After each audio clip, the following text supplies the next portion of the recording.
back in Dover, New Hampshire. A return since December, right? December. We were just here a few months ago, and relevant because a lot's changed in 3 months.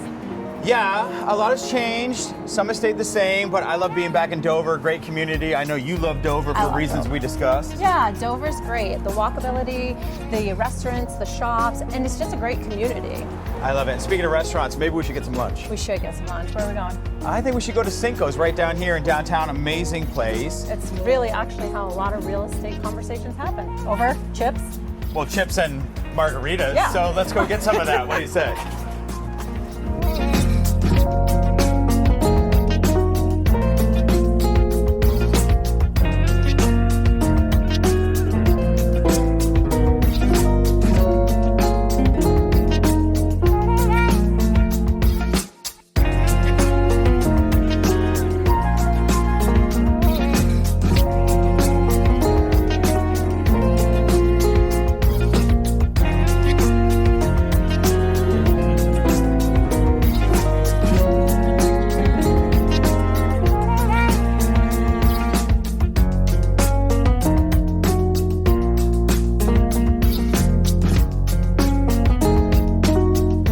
We're just going to soak up some sun on this update. Yes, we are sitting right in the center of downtown. I just need a minute. Okay. Soak this up. I haven't seen the sun in a minute. Oh my gosh. I skied this weekend. It was great. There was snow, but there was no sun. Couldn't enjoy the view. So right now we're sitting in, I believe this is Upper Square. I think that's what they call it in Dover. Upper Square. Lower Square is down by the park. And what an afternoon. This is a very good afternoon. And quintessential Dover right here, by the way. Quintessential Dover. So let's talk about the market, though. We've got to get back on task here. So on track. What do we got? We tend to do that. Squirrel. So let's talk about the Dover market. So we were just here 3 months ago. We were here in December. Here we are in March. And we have seen change. Yeah. Significant change, I would say. So currently we have 42 homes sitting on the market.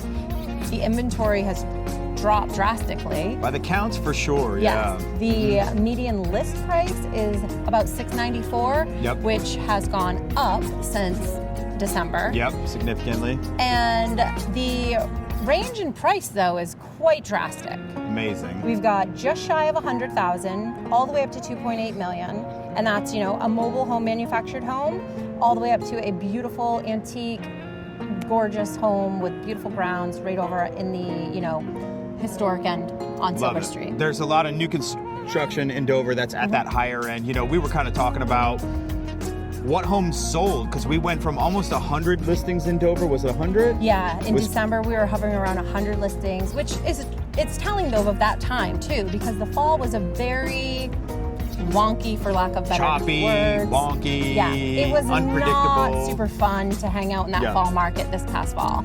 However, things have definitely shifted and geared toward a more attractive spring market. I think two things happened, right? Some of those homes that were in that 550 or under got purchased, and then some of those strategic sellers, they were kind of aiming for that higher price, actually took their homes off the market through the winter season. So now the ones that are left are at that higher end of the price point, which is maybe why that median moved from about 600,000 to 700,000, yeah, and that average is kind of shot through the roof, right? I mean, we don't want to get too statistical here, but the average is ridiculous compared to the median. It is, and the bulk of the inventory hovers in that 550 to 750 range. If you really want to look at it as a whole, that's kind of what this was like totally unrehearsed. I'm going to go off the cuff here, but I think that what happened is all of those homes under 550,000, that demand is 12 months, right?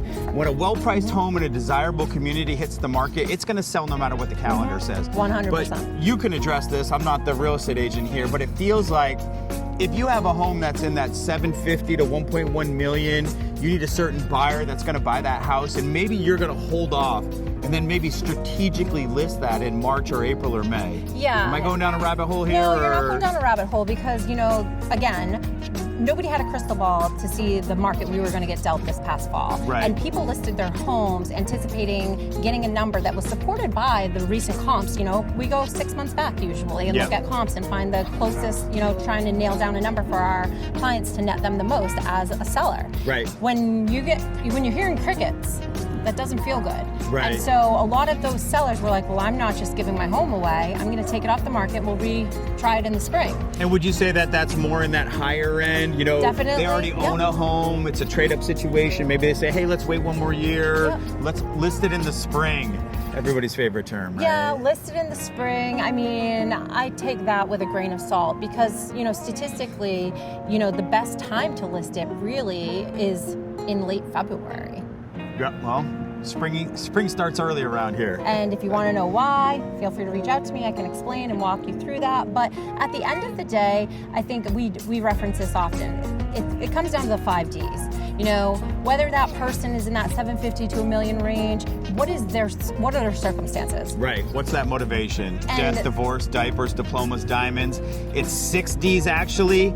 Dogs. You got to put that in there. Okay. So motivation is coming back, I think. 100%. Are we underserved in Dover with 42 listings? I mean, I don't really think so. I feel like the markets are definitely hopping right now. I think there's inventory at all price ranges, to be completely honest. 93 million. I mean, my team is busy out with buyers right now, and I mean, I do like the fact that I feel like the buyers are being pretty strategic and still they're like picky, and they haven't lost their power in negotiating.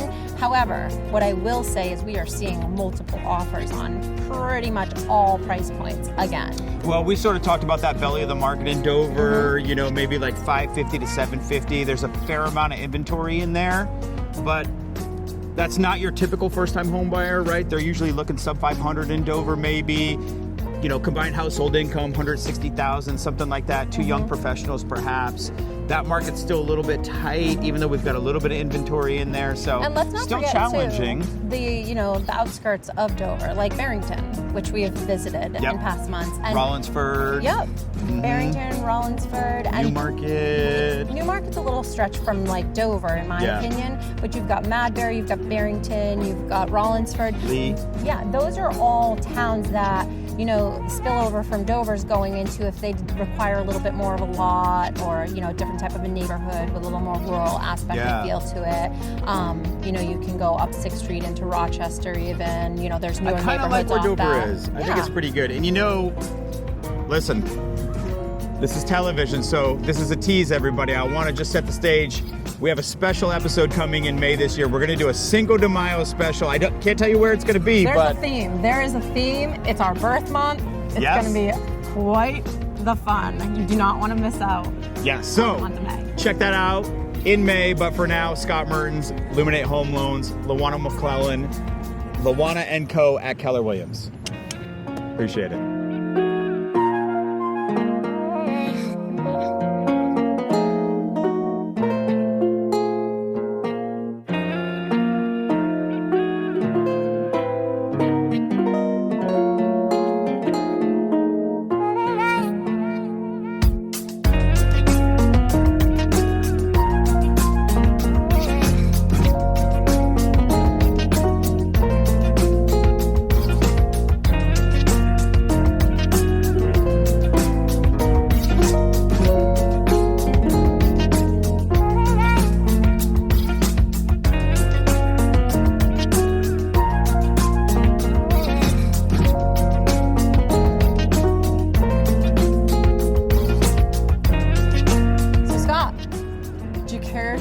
all the good, the bad, and the ugly in the mortgage world? Well, I wish there was good to give. There really just isn't right now. So let's talk about the bad, the ugly, and maybe the future good, all right?